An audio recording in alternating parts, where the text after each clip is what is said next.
अस्सलाम वालेकुम व्यूअर्स, आप देख रहे हैं world of poultry YouTube channel और मैं हूं मोहम्मद अबूबकर नईम। आज हम डिस्कस करेंगे arrival of chicks. Arrival of chicks के जो है मौका पे कौन कौन सी अरेंजमेंट्स जो है वो होनी चाहिए उससे पहले, और कौन कौन सी प्रिपरेशन जो है वो आपकी होनी चाहिए, क्या मैनेजमेंट होती है, किस टाइम जो है वो चिक अराइव होना चाहिए, और उसके वक्त जो है वो कौन कौन सी जो स्टैंडर्ड्स हैं, रिक्वायर्ड चीज़ें हैं, उनका जो है हमें ख्याल रखना होगा। तो इसमें बात करते हैं कि जब एक फ्लॉक निकल जाता है तो उसके जाने के बाद जो है नेक्स्ट फ्लॉक के लिए कंप्लीट प्रिपरेशन की जाती है, वाशिंग होती है, उसके बाद जो है वो इक्विपमेंट सेट किए जाते हैं दोबारा से प्री ब्रीडिंग के स्टेप के लिए, और फ्यूमिगेशन की जाती है। फ्यूमिगेशन के बाद एयर को फ्रेश करने के बाद अब चिक के अराइवल से पहले जो मेन अरेंजमेंट्स होती हैं उसमें सबसे पहले ये होती है कि क्योंकि लिटर बिछा दिया जाता है और पेपर फीडिंग क्योंकि करवानी होती है, क्योंकि चिक को फीड से इंट्रोड्यूस करवाने के लिए पैन फीडर रखते हैं, और जो है क्योंकि फिर जो है वो कुछ फीड जो है फीडर्स में रखते हैं और कुछ फीड जो है वो पेपर के ऊपर स्प्रेड करते हैं ताकि जो बर्ड है वो फीड से इंट्रोड्यूस हो सके। तो उसके लिए फिर पेपर बिछाया जाता है जिसको चिक पेपर कहते हैं, और उसके बाद पैन फीडर रखे जाते हैं। उसके बाद जो है उसके अराइवल से पहले जो है आप अपनी ड्रिंकिंग लाइंस को डिफरेंट एरिया से, शेड के डिफरेंट एरिया से चेक करते हैं, और उसके बाद आपका फीडिंग लाइंस भी आपको चेक करना लाजमी होती हैं कि सब जो है वो फंक्शनल हैं। अगर कहीं ख़राबी आ रही है तो उसको जो है वो उसके आने से पहले जो है वो सही करना बहुत ज़रूरी है।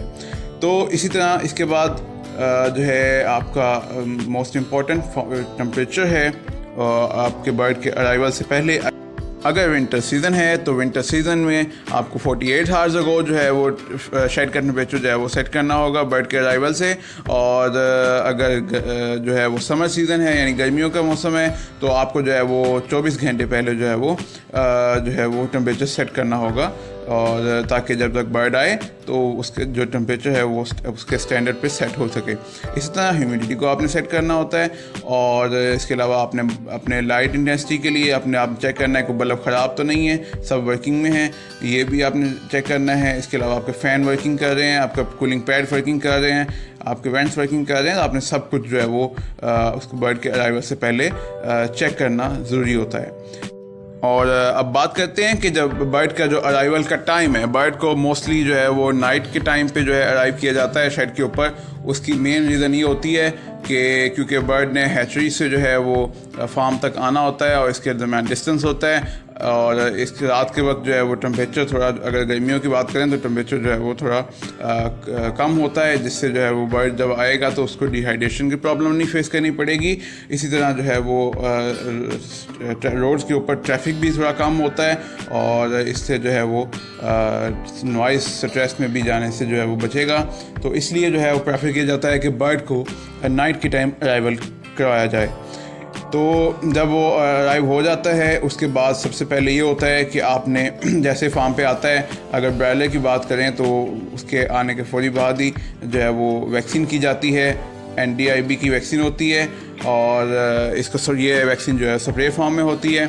उसके बाद आपने बर्ड को काउंट करना होता है, और उसके बाद जो है वो आपने बर्ड का जो है वो वेट भी करना होता है। वेट हम हर बर्ड का नहीं कर सकते क्योंकि बहुत ज़्यादा अमाउंट में होता है, इसलिए जो है वो एक लाइक कह लें कि आप किसी एक चीज़ में मुश्तरका उसका वेट करते हैं और उसकी फिर एवरेज वेट निकाल लेते हैं। तो एवरेज वेट जो है वो आप निकालते हैं, वही उसका डे ओल्ड चिक का वेट होता है, ठीक है।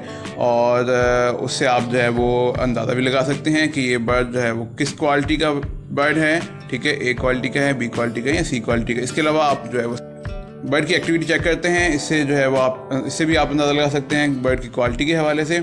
उसके बाद जो है कुछ मोर्टेलिटीज़ भी हुई होती हैं वहाँ तक आने तक, वो भी आप काउंट करना ज़रूरी होता है।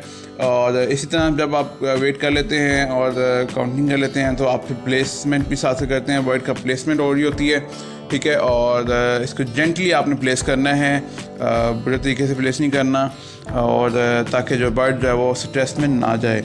फिर बर्ड को आपने एक्टिव रखना है बर्ड, ताकि जो है, क्योंकि बर्ड के अंदर जो है वो यॉक जो होती है, ठीक है, उसके एब्डोमेन में होती है और वो अब्जॉर्ब नहीं हुई होती कम्प्लीटली, तो इसलिए जो है उसको अब्जॉर्ब करवाने के लिए जो है बर्ड को एक्टिव रखना होता है। इसके लिए थोड़ी थोड़ी इसकी मूवमेंट आपने करवाते जाना है, उसको बैठने नहीं देना, ठीक है। और अगर आप ऐसे नहीं करेंगे, आप उसको एक्टिव नहीं रखेंगे, तो उसकी जो है वो अब्जॉर्ब नहीं होगी, जिसके बाद आपको जो है वो पेस्टिंग का प्रॉब्लम भी फेस करना होगा।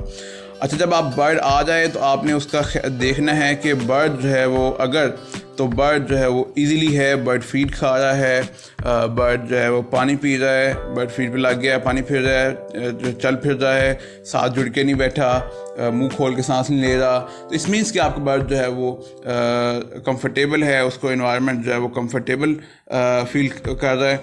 लेकिन अगर आपका बर्ड दीवार के साथ लग गया है, दरमियान से खाली जगह होगी, इस मीन्स कि आपका एयर फ्लो ज़्यादा है।